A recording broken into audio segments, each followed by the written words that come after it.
Pero aminado rin ba kayo? Ito diretsahan tanong ito. Na minsan pag nagsalita siya, after niya magsalita, nagkakaroon din kayo ng post-evaluation at napag-uusapan din yun. Sabi mo nga, barako naman yan. Maamin naman ng pagkakamalian. Nasasabi ba ninyo at nasasabi rin niya na, teka, parang meron din akong hindi tama na nasabi at ang resulta naman nun, mabuti sa isang public servant na umaamin ng pagkakamali. May pinost si Senator Robin ngayong araw na may post-evaluation siya. Inaamin niya sa kanyang Facebook post, no? Because aminado rin siya na hindi siya perpekto. Kaya nga nandito ako. Nandyan si Attorney Panelo, nandyan yung kanyang legislative staff. He asks questions, no?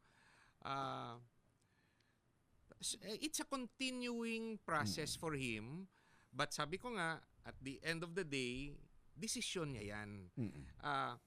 Humingi siya ng tulong sa katulad ko, ibibigay ko yung the best that I can give dahil magkaibigan kami.